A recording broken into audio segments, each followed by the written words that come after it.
अस्सलाम वालेकुम। आज का हमारा मोस्ट इम्पॉर्टेंट टॉपिक है यूज़ ऑफ़ आर्टिकल्स पर।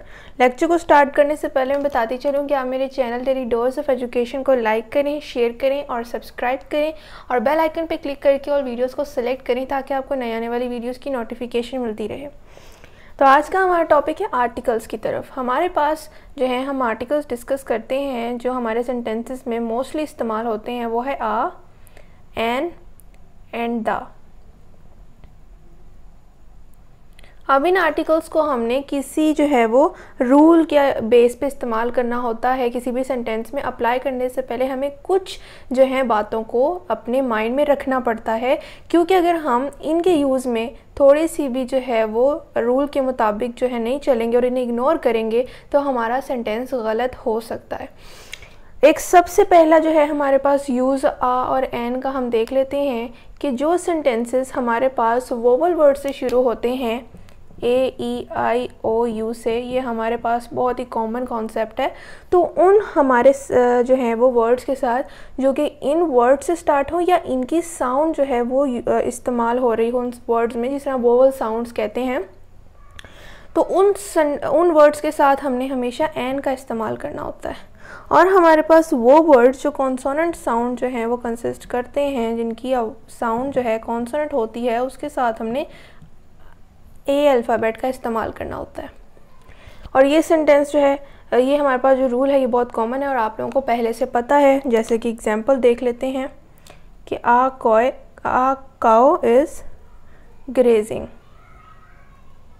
ये हमारे पास काउ जो है ये इन वर्ड्स के अलावा है, तो इस वजह से इसके साथ आ का वर्ड यूज़ हुआ। अब हम देख लेते हैं एन के लिए कोई, दिस इज़ एन अम्ब्रेला। अब हमें पता है कि यू यहाँ पर आ रहा है जो कि वोवल वर्ड है, तो इस वजह से हमारे जो है अम्ब्रेला के साथ एन जो है आर्टिकल इस्तेमाल होगा और ये दोनों सेंटेंस अब हमारे पास करेक्ट हैं।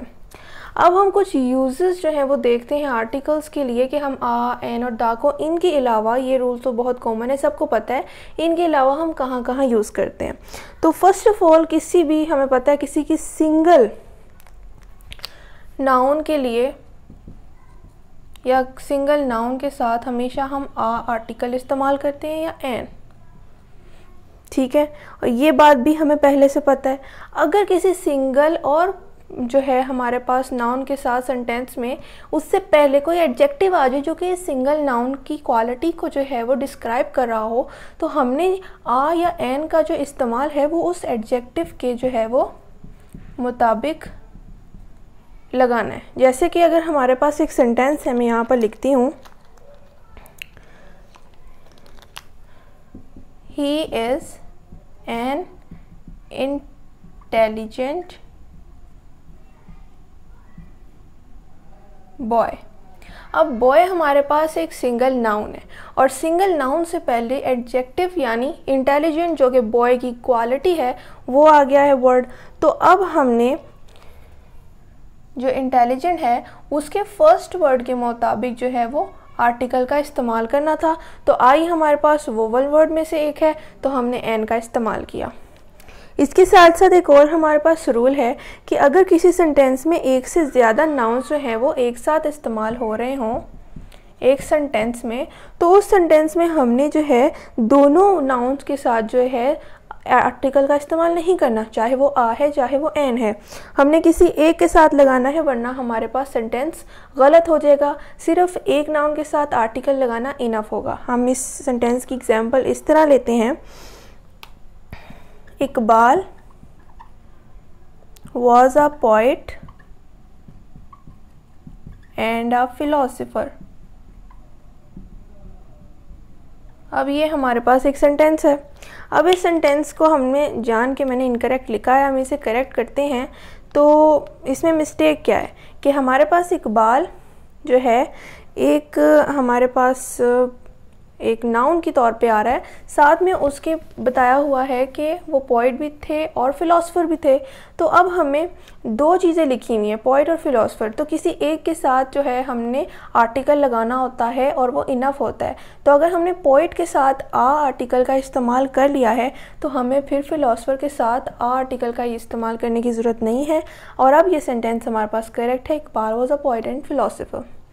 तो ये हमारे थे कुछ रूल्स, कुछ यूजेस जो हमने देखे। अब हम मज़ीद रूल्स की तरफ चलते हैं कि हमने आर्टिकल्स जो हैं आ, एन और दा को कहाँ कहाँ और किन वर्ड्स के साथ साथ इस्तेमाल करना है, और जो वर्ड्स हमारे पास किसी स्पेसिफिक रेफरेंस के तौर पे इस्तेमाल होते हैं सेंटेंस में, उनके साथ हमने फ़िक्स आर्टिकल इस्तेमाल करना होता है। अब हम द आर्टिकल पे थोड़ी सी डिस्कशन कर लेते हैं। दरअसल द आर्टिकल हमारे पास एक ऐसा आर्टिकल है जो हमें कुछ, हमारे पास ऐसे रेफरेंस हैं जिनको हम याद रखें कि उन्हीं के नाम के साथ हमने द का आर्टिकल इस्तेमाल करना होता है। अब मैं उनकी एक लिस्ट लिखती हूँ जो कि आपने माइंड में रखनी है। हमारे पास फर्स्ट जो है नेम है। अगर हमारे पास किसी ओशन, रिवर, नेशन, लैंग्वेज,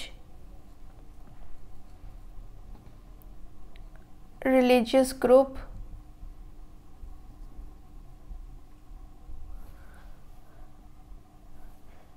हॉली बुक,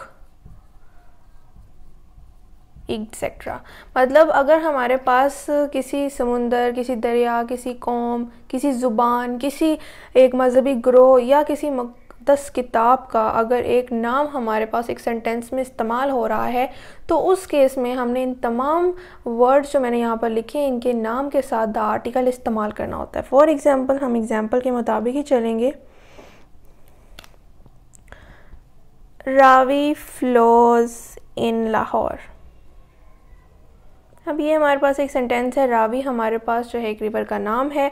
तो अब हमारे पास रावी से पहले कोई आर्टिकल इस्तेमाल नहीं हुआ तो ये सेंटेंस इनकरेक्ट है। इसे करेक्ट बनाने के लिए हमें इसमें ऐड करना पड़ेगा द आर्टिकल को। द आर्टिकल के एडिशन के बाद अगर हम इस सेंटेंस को रीड करें तो the Ravi flows in Lahore, और अब ये हमारे पास करेक्ट सेंटेंस है।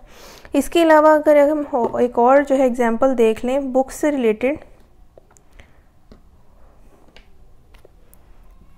Muslims read Holy Quran। तो इस सेंटेंस में हमारे पास होली कुरान जो है उसका जो है हमारे पास पॉइंट ऑफ व्यू आया है। एक हॉली बुक का नेम यहाँ पर इस्तेमाल हो रहा है तो हमने सेंटेंस में शुरू में दा का इस्तेमाल ज़रूर करना है। अब हमारे पास ये सेंटेंस करेक्ट है।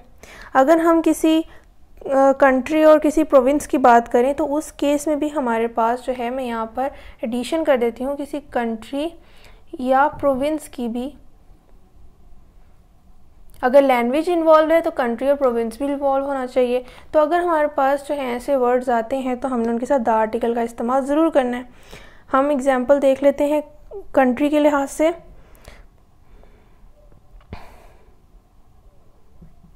The China is a developed country। अब आपको क्या लगता है ये सेंटेंस करेक्ट है या नहीं? ये सेंटेंस इनकरेक्ट है। मैंने यहाँ पर जान के जो है इन तमाम वर्ड्स के साथ ये लिखा है, और जबकि मैं यहाँ पर लिख चुकी हूँ कि इन वर्ड्स के साथ हमारे पास जो है वो द आर्टिकल इस्तेमाल होना है। कंट्री और प्रोविंस असल में ऐसे वर्ड्स हैं जिनके साथ अगर इनका कोई नाम इस्तेमाल हो जाए तो उनके साथ हम द नहीं लगाते। तो इन वर्ड्स को आपने याद रखना है, इसीलिए मैंने इस चीज़ का जिक्र बाद में किया है। तो यहाँ पर इस सेंटेंस को हम करेक्ट किस तरह करेंगे? सिंपली द को रिमूव करके। China is a developed country, it's enough. हमारे पास इसमें किसी भी आर्टिकल को यूज़ करने की ज़रूरत नहीं है। अगर हम ज़ुबान के लिहाज से बात करें तो English is a very difficult language. तो अगर हम इसमें दा का इस्तेमाल करेंगे तो फिर ये हमारे पास करेक्ट सेंटेंस हो जाएगा। उसी तरह हमारे पास जो हैं ये सारे जो वर्ड्स हैं उनके जब नाम इस्तेमाल किए जाते हैं तो हम द आर्टिकल का इस्तेमाल करते हैं। तो ये था आज का हमारा टॉपिक जिसमें हमने आर्टिकल्स के यूज़ को देखा। आई होप आपको आज के टॉपिक की समझ आई होगी। अगर कोई क्वेश्चन हो तो आप कमेंट में ज़रूर पूछें। मैं फिर बताती चलूँ कि आप मेरे channel daily dose of education को लाइक करें, शेयर करें और सब्सक्राइब करें, और बेल आइकन पर क्लिक करके और वीडियोज़ को सिलेक्ट करें ताकि आपको नए आने वाली वीडियोज़ की नोटिफिकेशन मिलती रहे। शुक्रिया। अल्लाह हाफ़िज़।